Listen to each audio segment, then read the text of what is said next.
Welcome back to the show, guys. This is Daryl. And I'm Roy. And today we have two guests that you are probably familiar with. We have Frank and Mickey joining us today. Guys, thanks for being here. Thanks for having us. Yeah, because we want to talk to you guys about strongman. Because Frank, you're an experienced strongman athlete, and Mickey, you recently caught the bug yourself as well. Yeah. It's almost difficult to see whether you're more powerlifter or strongman these days. And you both recently had a competition. Yeah. So we want to talk about that, talk about all things strongman. To start off with, Frank, when did you start training strongman? Oh, that's, I think my first competition was in 2009. That's a while ago. Wow. That's a while ago. I was strongest man in Sint-Job. It was in Belgium. And I remember, I always used to like to watch the episodes on television. Strongest Man of the Netherlands and that kind of stuff. And World's Strongest Man was always really cool to watch with Bill Kazmaier. And the big boys. Yeah.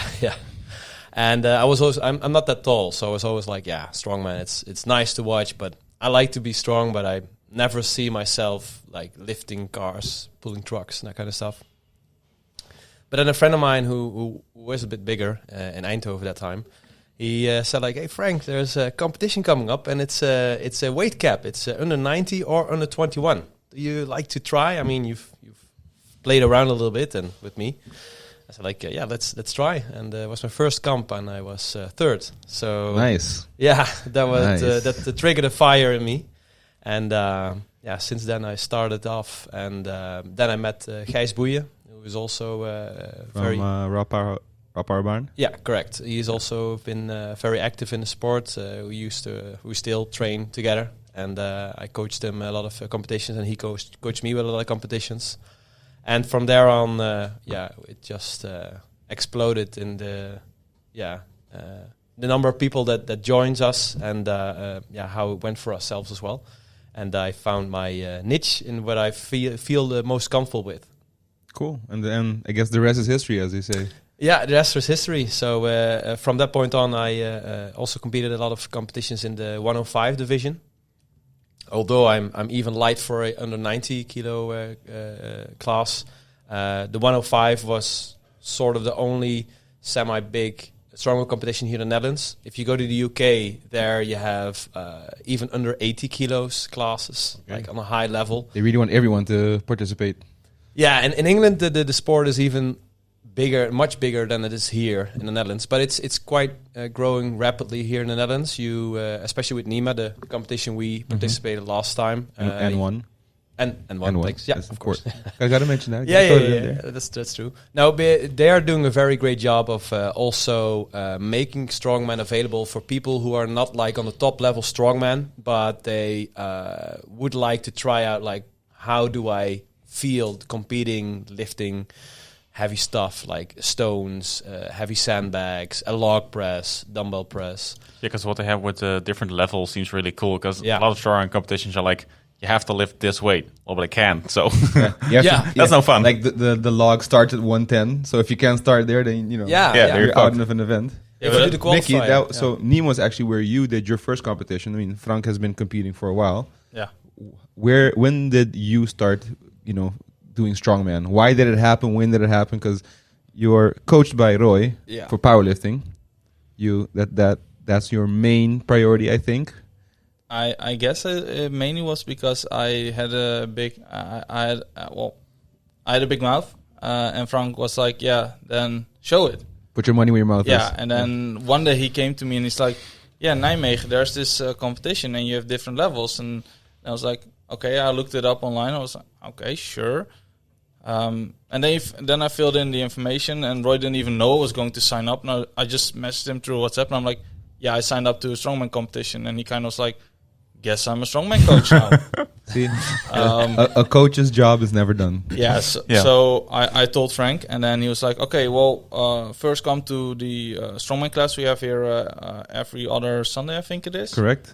I showed up there, and we already did a small training for log press and stuff like that, but I never did stones.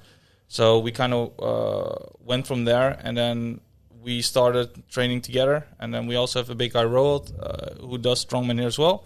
So we had 3 people all of a sudden doing strongman, and that went from there. But yeah, but the confidence had to be pretty good at the beginning, because if he proposes to do competition, then like you're a strong guy, you're a strong powerlifter for sure, and it's pretty transferable to strongman, but strongman is a lot more dynamic, a lot more functional in that sense. So your confidence levels should have been high enough to be like, I could definitely try this. Yeah, it was definitely like that. But also, the confidence kind of slipped down a little bit when I was trying the Atlas stones or sandbags, because I got very unsure of myself. And that was the fun part about it, because I kept getting into my head. And especially on the competition, Frank and Roy were like, yeah, shut up. Stop talking to yourself. He was getting like 1,000 different strategies before stones, and Frank and I were just like, shut the fuck up, Mickey, just lift the stones. Don't think about it. It's a fucking stone. Yeah, it's the funny thing is, like with stones, sometimes I have these training days where I'm like doing deadlifts, I'm like, I'm not feeling it really well. Doing squats doesn't go really in the groove. And then I do stones, and it's like stones is just right in the middle. It's not a deadlift and it's not a squat, but it's like kind of both. Yeah. And sometimes I don't feel it with deadlift or squats, and then I do stones, and then I get in the flow and I can't stop. So it's a totally different feel, but also a totally different technique. And this is what Mickey was also struggling with at the beginning. He's like, how do I lift it? Where do I stand? How do I get my arm position right? And so with deadlift and squat, it's just you go from one point A to point B, and then it's done. With stones, you have like a lot of parameters that makes it more dynamic. So you have a heavy stone on a lower platform, or you have a lighter stone on a higher platform. And so they're all, and there's the intermediate variation for that as well. So there are all different kind of techniques that you can apply to stones that is not applicable for deadlift and squat. So that makes strongman therefore more complex, but also more fun. What I also find interesting about the Atlas stones is that the heavier it gets, the shape it gets bigger. Yeah, you know, it's not like always. It's not standardized. A barbell isn't getting any bigger despite it being heavier. Like there's more weights on there, but for the actual lifting portion, it doesn't matter. Well, stones like they get physically bigger, so it's actually harder to hold on to. I guess the only thing you have is the heavier you go, the more bend there is in the bar, but that's also negligible. But let's talk about the competition, because you convinced him to sign up. Yeah, and then you guys had to start prepping for the event. You both competed in different classes. Were the events the same for both classes? You guys end up doing the same things? Because we're talking about the comparison of powerlifting, for example, and strongman, and powerlifting and squat, bench, deadlift. Strongman, you got quite a bit more. Yeah. So what were the events that were implemented in this competition that you guys went for, and how did every event go? Well, you start with log press. We had a plan. I wasn't expecting to end up on the podium, but hey, I saw the guy that was going for the second highest weight fail his second attempt and wasn't even close to lockout. So I was like, let's not do any YOLO stuff and be like, yeah, we're going to be safe. Did 105, managed to get second place. After that, we had sandbag. The log press was just max weight? Yeah, just max weight. Okay. You get 3 attempts. And then after that, we had sandbag carry / medley, where you have 4 sandbags. And you have to move 15, 10, 5, and 2 meters, put them on a car, and then you push the car back 50 meters. Oh, yeah, I saw it on Instagram. Yeah, so for me personally, it was like 90, 100, 110, and 120, which I've never done in full training. So it was quite interesting to see how well I performed, because I got second there as well by just 1 second difference with the guy that was in second place at that point. And it was same for you? Same events for you? Same events, but the log press, we lifted heavier weights. And with how much heavier? I went for 120. Nice. Yeah, I was kind of happy, but the first time, so my first attempt was 112.5, because you already started with 110. Then I did 120, but I was a little bit too psyched up. And the technique with log press is I do a push jerk technique that requires a lot of focus, especially when you don't have the groove like perfectly built in. I only had 8 weeks to prep the push jerk technique, because I did push press for another reason. But I failed the first attempt by misfiring my push jerk, and I was too hyped up. So the second attempt was like, okay, let's play it safe. Let's do another 120, because I don't know where I'm at strength level. But that flew up like it was nothing. So nice. I could have done more. 120 is big weight. Yeah, that's true. So I was okay, but not. I could have done more. Good enough for first place, though. It was good enough overall first place. On the log press, I was second place. Okay. You already did 122.5. So I'm eager to beat him on that some other time. And how did the sandbags go for you? Yeah, so us started with 110 and went up to 140. Jesus. And yeah, I was like 140. I've never lifted a sandbag of more than 100. And I didn't even know there were sandbags at 140. No, me neither. That has to be like me neither. He carried 110 and 130 in training as well. Yeah, and in training, I had difficulties lifting the 130 after lifting the 110. And I was like, how am I ever going to do a 140 after already doing 3 heavy bags before? Like the 110, 120, 130. But somehow I managed to do all 4. But I slipped on the 140, and that cost me the first place on that event as well. So you already beat me on that one again by a few seconds. But the 3 events after, I won. That was the Hercules hold. That was really cool. Is that the Hercules holds, like arms spread out? Yeah, arms spread out, and it's like a grip event. So they had like this whole custom built machinery or like. It's pretty impressive. Yeah, I saw it. It looked crazy. Yeah, I would love to have one in the gym, but it's going to take up a lot of space. Yeah, for it's minimal use. But there's also like a whole sequence to loading it. Like it was pretty cleverly set up with a whole sequence where they could like test it out and then slowly lower the arms. And they do a slow countdown from 3 to 1, and then the weight at 1 after 1 is just in your hands. So you need to be really prepared. You need to be really centered, because if you're off balance. I think Jordi had it as well, where he just got pulled straight to the right or left, and wind heavily affected it, because the weights are dangling on long as change. And the moment one slight airburst comes, then you feel the weight on your left or your right, and you get drawn to it, and then you need to get back to center. But that's really tough. Yeah. So it's just technical difficulty by itself, maintaining the right way to execute the exercise. And then you also just have the weight pulling on your grip. Yeah. How much was it?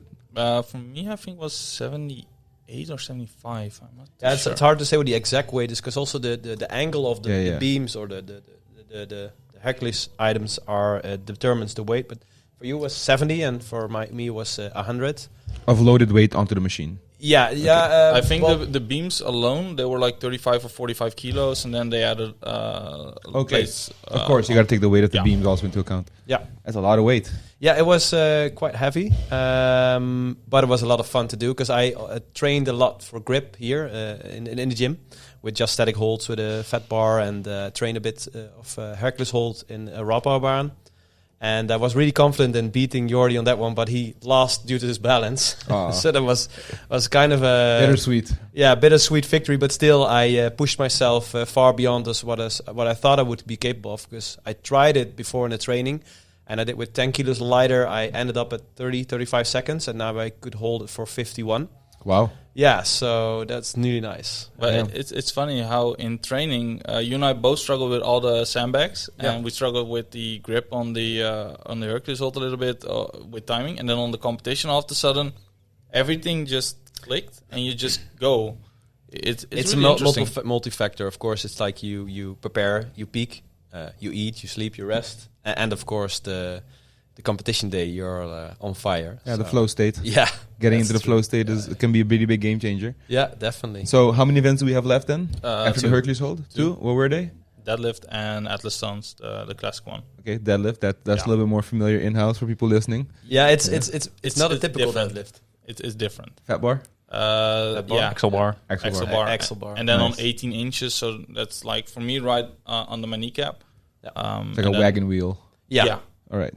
Yeah. And was it max weight? Was it max reps on weight? Max reps in 1 minute 30 or 2 minutes, I believe. No, it was, I think, a minute or a minute 15. I don't know exactly. And what was the weight on the bar? For me, 216. For you was 240, 236. 236, yeah. And how much did we get?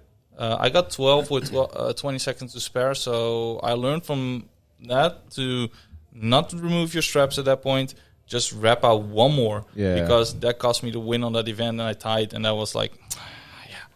Yeah. I was competing against Jordi, and it was between us, and it was really funny.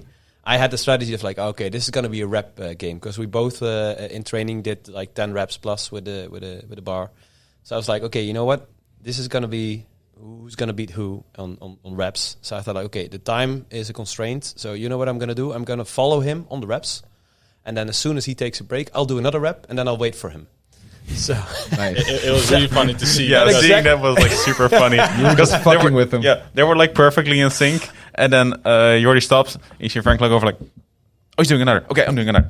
Yeah, he was literally watching him as he prep That's for nice. the next rep, and then he was like, "Yeah, pull it, let put it down." Instantly looked straight to Jordi, and then he's pulling. I'm pulling again. Hey, So work smarter, not harder. yeah, I had a coach, Luve, was coaching me on nice. that day. Yeah, it was really nice. Shout out to Luve. Yeah, thanks, Luve.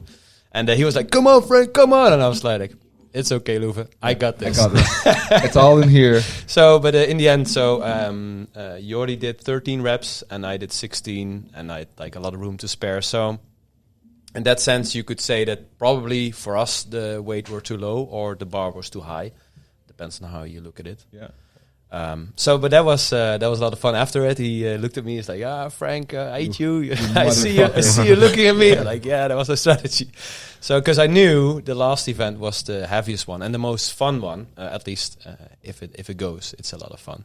It's the stones, and it's also very posture chain. We're ending with stones. Yeah, with strongman, the classic strongman, most strongman competitions end up with stones. So you usually start with an overhead press, like axle or a log press, or a medley, and then you end up with stones. That's like inherited from World's Strongest Man. You always finish with that one. So for Mickey, the stone run was really nice because the weights were really good. yeah, so initially we planned on me competing in level 3, but due to me looking at the weights in training and be like, yeah, that might not go too well. And it's probably more fun to be on the same day as Frank and Jordi were because we were training together as well. I decided, okay. With the stones, it was mostly the height, right? Because Yeah, you had to like the heights press was it up. the difficult thing, and I'll get to that in a second. But so I decided to, okay, if that's maybe slightly too heavy, then I'm going down a level, which is the reason I went to Nyma, and then I go weight class up. So I joined the 105 plus boys, which was fun because I was way under 105. So and then winning is good, but at level 3 I had to get the first stone. I think it was 95 kilos to a platform of 173, 174 centimeters. And I was struggling with it. And at that point I was like, okay, for first competition, let's just not go all out and take it safe. And then it ended up going to instantly on level 2, you go to 154 centimeters. So Big difference. Yeah, that's a massive difference. Yeah. And in training, I was struggling with an 80 kilo stone, and I was pulling it with the warm up, and I was like, "Is this 80 kilos? No." And I walked away, went back to it. Oh, this is 80 kilos. This feels amazing right now. Maybe our stones are incorrectly weighed in the gym. It makes a big difference though. The stones here are quite smooth. Yeah. So that No makes it tacky a lot also. no tacky. So that makes it a lot more difficult. But there's a trick, and I teach people in my class on how to work around that. Every other Sunday at Iron House, strongman class. Please join. Sign up quick. Yeah. No. So there is a trick to make it doable, but there is a big difference if they just use a bit different kind of materials to create the stones. Then you have it's more granular. And especially when you have tacky, of course, then it's a different ball game altogether. Yeah, that the smoothest of balls is my fault because I made it myself, and it was hell. Yeah. Like I had to mix fucking cement by myself, and then there's videos on how to make him. You gotta like shake him to smooth him out and shit. And I was like, I'm not gonna do this again. So I'm gonna do it right the first time. But I think I over smoothed them with getting the air bubbles out and shit. I think it's perfect because it's without going too heavy on the stones and having too many different types of levels of stones. You can still train it properly, but it's these stones here are mostly your grip is the first one failing. So but that's fine. Yeah, like for instance, Nyma has the perfect balance with them. I think because here they're smooth. In Barn they were really dirty. So yeah, your hands with the tacky Saturate. Yeah. And that makes them slippery as well because it's harder even with the tacky to even get your full grip. So that's quite interesting to have multiple different levels of stones where you can actually have, one, I can't use tacky, so I need to learn how to properly position myself without going heavy, which is good because you start somewhere. It all adds to it. Yeah, well, so there was one downside of the stone. The stone run was my thing. I was like, okay, I'm gonna nail the stones. I like it. I just go all berserk on it, and it's just like the whole audience goes berserk. And so I knew the first stone was going to be a challenge because it was a 105 kilo stone for us on 173. Well, that's my own height. So I had to put a 105 stone by overhead, myself weighing 83 kilos on my own height. And physicists are going crazy right now trying to figure out. So and then you have the contemplation on stones, the technique wise. Like, how am I going to put it there? Like, am I going to try to lap it and then try to bounce it off my chest and try to get it all the way up there? So with a lighter stone, I am capable of doing it. Or am I going to go for a more safe technique that we learned before? Because I'm not that tall, so it's like roll up the stone all the way up to your chest, then place your hands under the stone and then push press it like with your shoulders up. Roll it up onto the platform. Yeah, like just press it up, and that's quite a difficult technique because you have to stand still with a stone on your chest, leaning backwards but not too far, and then push forward and get it on the platform. And I chose for the safe technique, but even that took me 4 attempts before I finally got it up. But nobody in the level 4 class was able to get the first stone on the first platform. I was going to say, because Jordi isn't that tall either. No, Jordi is like 2 or 3 centimeters taller than I was, and he just couldn't get it up there. And I tried to teach him that technique, but still. It's a difficult technique, let's be honest, because even I struggle with it, and I'm a little bit taller than him, but it's just getting the right placement for your hands underneath the stone. Look, once it's up there. It's chest pressing a fucking Atlas stone. It's difficult by definition. So but that's cool. Like sometimes I had competitions before where we had the same event, and then there were guys who were like a head taller than I was, and they didn't get it up.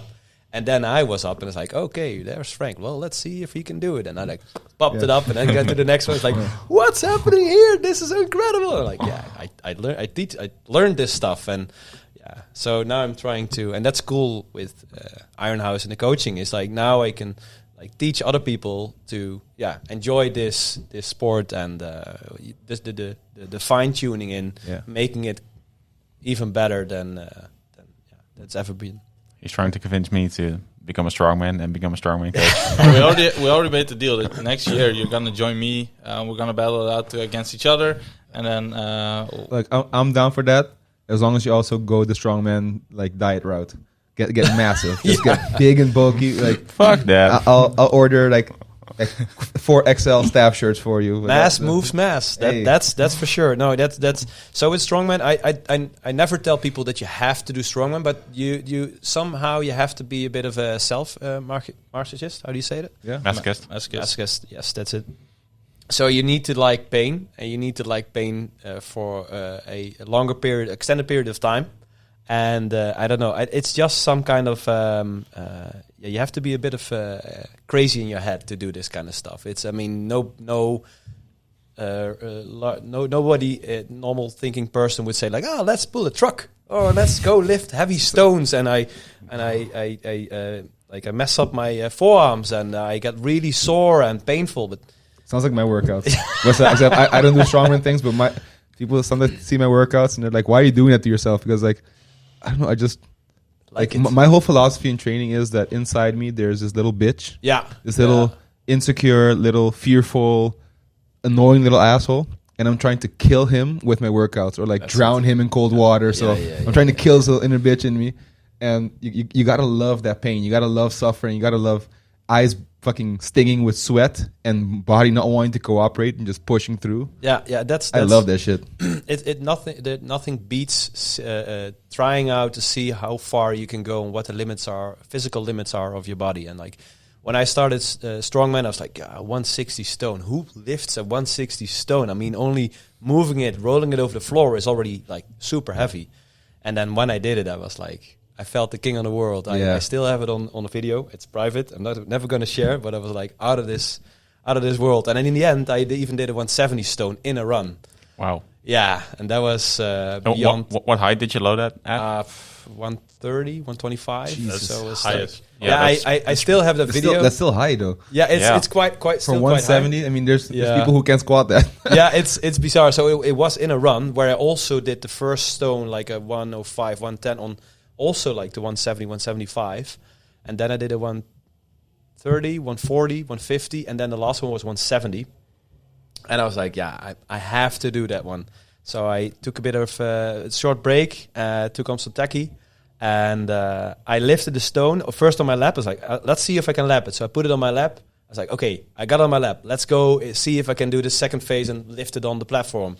And I lifted up, and I felt my back. I was like, no way, no way. I was like, yes way. And I went up, and I felt my back twitching. It's like, yeah, I'm not going to stop. And like was in the finals of the under 105 in 2008, I think. And had people around me shouting in my ear. I was like, yeah, I can't quit. And Can't stop now. I felt my back shaking, but I just managed to put it on. I was like, best feeling ever. But that's the fun part, because Gijs Boeien from Raw Barbaren, I saw an interview or a podcast with him as well. He says, well, for strongman, if you're lighter than the rest, you have to be more insane and want it more than those guys to beat them. You don't have to be the heaviest. You just have to excel or be consistent on the other events. If your lighter weight should help you on the moving events where you're faster. And more agile, maybe. Yeah. And I saw some competitions from especially him facing off against heavy guys. And then I was like, wait, he actually is doing 180 stone onto a platform where the other guys aren't even getting it on there. And that kind of motivated me as well. Like, okay, so I'm able to do those things as well because I'm about the same weight as him, slightly, and I have less experience. So for me right now, I want to continue my powerlifting journey for now, try and get an NK qualificatie. But after that, I'm most likely going to try and see how far I can go in the 105 class for strongman, because I got tickled a little bit, and I kind of want to see where I can go from there. So let's talk about the ratio of strongmen as a sport when it comes to strength wise, mass moves mass, technique wise, and a little bit of like insanity you need to have, that hype, the ability to perform under pressure, the screaming and exactly controlled hype, that chaos as fuel, as you would call it. Yeah. How do you guys see that? What's the balance? It ain't 1/3. That's for sure. Maybe I'm not going to make friends by saying this, but I always say strongman's CrossFit for real men. Ooh. Ooh. Sorry, guys. Now I don't want to do strongman anymore. I don't think a lot of people would disagree with you, and there's nothing wrong with saying that because all sports can be difficult at the right level. Yeah, it's of course I've done my share of CrossFit competitions, workouts, and it's excruciating heavy. I hands down really heavy. But what I do feel with most of the CrossFit, majority is mostly endurance and athletics. And strongman is also endurance, but not endurance as long as the most CrossFit workouts are. More explosive. But it's more explosive and more aimed at max strength and strength in the, let's say, 5 to 10, 12 repetition range. So it's a broader sets of skills you need, and then like CrossFit, but then more aimed at strength. More specific. More specific for strength. So I like to lift heavy stuff. That's when people say, like, why do you do this? I don't know. I like lifting heavy stuff, like a heavy deadlift, a heavy squat, a heavy log press. What else do you need? But no heavy bench. That's a good enough answer. No, overhead press, log press. There you go. I find a 100 kilo plus, like overhead press, a little bit more impressive than, for example, a 140 or 150 bench press. Yeah. Oh yeah, for sure. Yeah, so, what's a more impressive lift, a squat or a deadlift? I personally find a squat more impressive than a deadlift. I disagree. Yeah, that's a big debate. Like, which one is the true king of the lifts? Yeah, that's hard to say, but that's a different discussion. Yeah, I don't think we need to like open that can of worms for this episode. So regarding, I'm just going to end the discussion. Why choose a single lift? Why not just do multiple lifts? Just do all of them. Yeah, do all of them. Just strongman. So regarding the rage, is that the mistake that I made with the log press and last competition is a good example of not controlling the rate at the right time. So you have very technical exercises or some exercises where you really have to pay attention to the referee because he gives you the up and down signal when you do something for reps. And when you're too much in this rage mode and you just go really inward. And then I had some competitions where like 3, 4, 5 repetitions didn't count because I was just like going through the reps like crazy. And then they're like, yeah, Frank, you don't look at me, wait for my sign, so you don't get the down signal. Or in this case with a push jerk or the log press, if you're too too focused on your rage, you kind of misfire the technique and you don't have the log press nailed down perfectly. What you do need when you're hitting your near or your 1 rep max best. So, but for instance, if you go for a truck pull or the sandbag carry, what we did, that's balls to the balls, all out, and just go crazy. Either do it or die, one or the other. Well, you don't die mid-run. That's what I learned. Because people at Iron House like to joke about my shirt with fuck cardio on it. Luckily, Roy didn't catch that on camera, my state after the sandbag carry, but I was out for the count for about 15 minutes trying to get proper breathing again. It was really interesting. It's fun. There's a lot of ways to achieve that level of taste metal in your mouth pain. That's for sure. And there's one other factor that I want to mention with Strongman is Strongman is an individual sport that you do together. I was going to ask that because all 3 of you were at the competition. And we're very familiar with powerlifting competitions, and there's a very special type of community there. Tell me about the vibe of the competition. Like, because you said you were trying to teach Jordi the technique as well that helped you out, which is not something people commonly do in competition with each other. True. So let's talk about the vibe. How was the vibe there? Now we became buddies. You just become buddies when you share the pain, when you share the events. We all like. So cool, like we're all cheering for each other, and like the results and where you end up in the competition is almost secondary. Of course, you want to win because you do a competition to win, but it's also the struggle. You share the struggle, you share the pain, and that really, bonds. You know, you really feel that you're together as a buddy, and like it's only just more fun to encourage each other. It is instead of having to hope that someone fails and then hide on your breath. It's just more fun to scream for each other and. Like, encourage each other. It was so cool at Nyma. Like, even people from the organizations, they were giving handshakes and bucks and hugs, and everyone's like, "Oh, so cool, nice, really cool." And like everybody's cheering for everybody, and it's like so cool to see. Like it's people know what you go through, and they feel the pain, and you still go through it, and they do it too, and that really connects. You really feel that you're part of something, and that's so cool to be part of, and that's why I still do Strongman. I'm now 37. I've been competing for over 10 years, and I still can't stop because it's so much fun to still challenge yourself, do it together, see other people challenge themselves, and you hopefully, and that's the role why I like to be a coach, is to see other people also get a full potential out, and you can contribute to that. The thing with Nyma also, the guys that are there, they usually train there more often as well. What I found, but we also had this guy Jacob, an American. We saw him at Raw Power Barn once, I believe. American. Yeah, and all of a sudden, we at the warm up, we were talking with him, we were warming up with him. But Frank was also still slightly coaching me with Roy a little bit, like, no, Mickey, just for log press. You have to push press, don't do that, and then tweak that a little bit, and then it's fun. But the people there, they're just friendly, just like the mock meet here. It didn't matter who it was; people would just shout for you. I think one of the guy that made the Hercules holds, he was standing in front of me on the stone run, and I only heard 2 people scream. Afterwards, I watched the video, and I heard Jordi, I heard Roy, I heard Frank, and I heard some other people scream as well.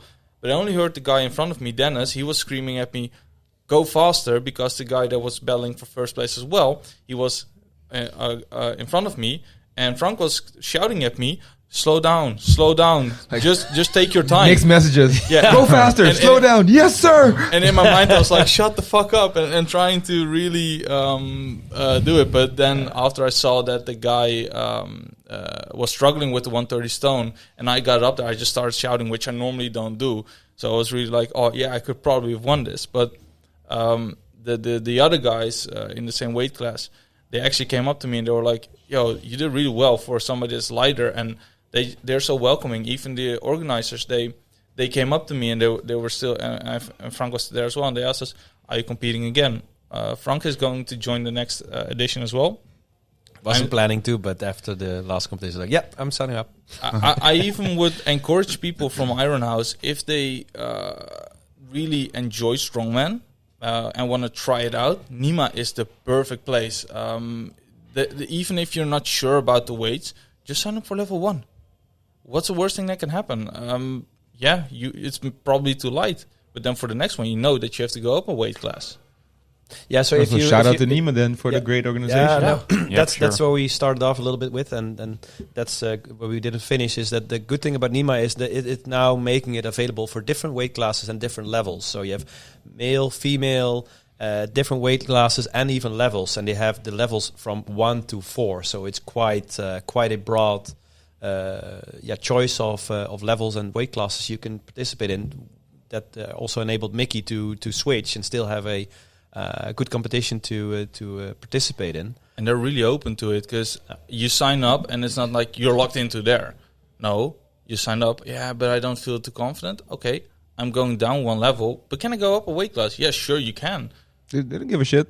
It doesn't, as an organizer, it doesn't really make that much of a difference as long as people are coming competing. As you come, show up, do your best, and try to beat yourself next time. And that's also the concept that they have. They have 1 battle. They do it twice. Every 2 months they have a competition. And they do the same events twice.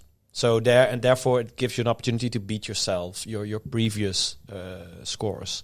So that's really a nice concept. And this is like totally new also for strongman, because before strongman was like in the old days, it was just like strongman, open class, see who can lift the heaviest, and that's the strongest man. And then later on, the 105 came up, and in internationally, you had the under 90 class is quite big, and now even the under 80 class is also world level on a ridiculous level. I've heard people like under 80 lifting also 170, 180 stones, like wow. Really strong crazy. guys. Yeah, it's. So it goes up really fast, but Nyma now in the Netherlands, it's making it more accessible for people who would like to try out strongman or strongwoman. But the first place to try it out is here in the gym. Of course. Every other Sunday. I think this episode is going up this Sunday, which is when the class is going to be. So the first place to come try it out is here under the watchful eyes of Frank, with lots of years of experience and people who can vouch for how fun the class is. Oh yes, I've shot a lot of the photos during the classes, and it always is just a good time. People are connecting. Oh yeah, it's just my manager calling. Manager, for your next booking. No. That kind next of manager. Podcast. My agent is on the phone. It's my agent. But that's a really great endorsement for the sport, and also Definitely. I mean, we've always wanted to have some strongman implementations here in the gym. We always thought from the day one. As soon as we opened the gym, we had a log, we had farmers, we had Prowler, just because we thought it's such a fun, functional sport, and we want to at least be able to do some things. And it's so great to see people, like, sometimes they give these classes, and some people are like, just try it out a bit, and then they do the events, and you sometimes see this twinkle in their eyes, like, oh, this is really cool, oh, it's so cool, and this is what I do it for. Because it's nice to be good at cool shit. Yeah. People forget that about sports. It's great to be good at something dope. It looks so awesome when you have we have the heaviest log here laying, and it's 70 kilos. And people are like, oh, if I could lift that, I'm like, just be patient. I will teach you how. Because most guys or some ladies are strong enough to lift a heavy log, but it's just pure technique. You really need to get the groove in. And I saw how Mickey did it the first time. It's like, oh man, but now he's lifting with really good technique, and there's still room to spare to improve. I mean, it takes time to master, but if you've seen where you've started and what you're doing now, it's because it kind of started like last year, I think. I was doing training, and I think I just had log press because I thought it was really fun to do because I like doing overhead. And then Frank was there as well, and out of nowhere, that's when I got introduced to Frank. And then he gave me slight tips, and he went back to deadlifting. And then right as he was done deadlifting, I was doing my first set, and he just was watching over from across the gym. And he's like, I saw you do this. Just try and do this with your elbows, do that with your hands, and make sure you really put it up on your chest. And then from there, it kind of spiraled into really wanting to improve there. But yeah, we'll see where it takes. There's a lot of room for improvement.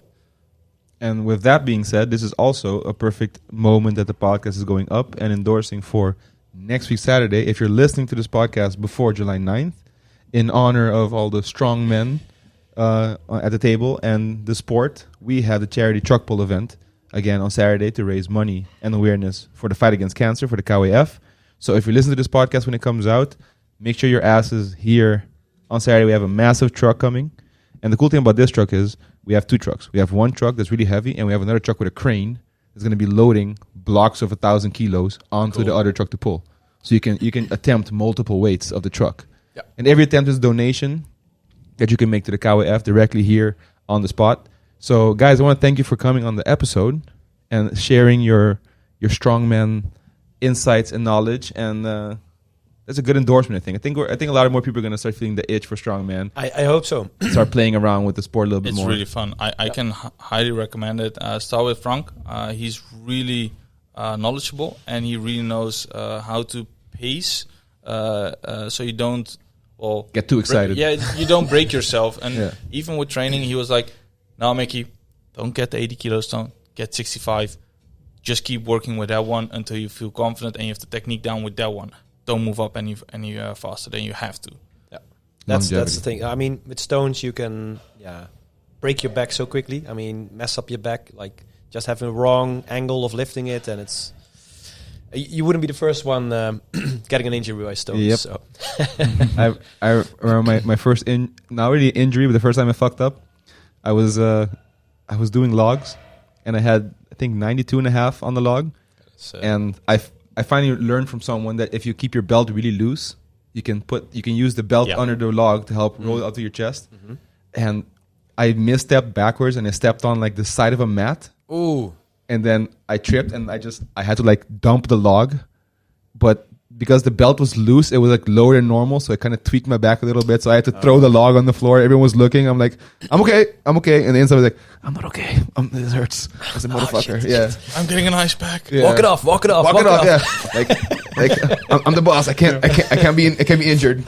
But hearing you talk about the stones makes me glad that I didn't injure myself doing the stones, because I only did them like once, and I did the heaviest stone that's in the gym here. Like, luckily I didn't get injured. Like, it was fine. You lifted it, the heaviest stone? Yeah. Okay, you gotta go do strongman. Yeah. Did you lift it like onto a platform, onto your shoulder? No, I lifted it when we still had the platforms. Oh shit! Remember? Untrained, lifting the really slippery 250-pound stone. Yeah, but Roy's a fucking animal also. Yeah. And he's tall enough. I mean, if you eat and train strongman, you can go far. Just go minus 120 class, dude. You got it. Just tell Tano, you're a strongman coach now. Basically. That's what I did. All right, guys. Thanks so much for being an episode. That was really fun. Thanks for having us. Thanks for sharing thanks for having us. all the knowledge. Guys, remember, every other Sunday we have strongman class here in the gym. At what time? 12 o'clock. 12 o'clock on a Sunday.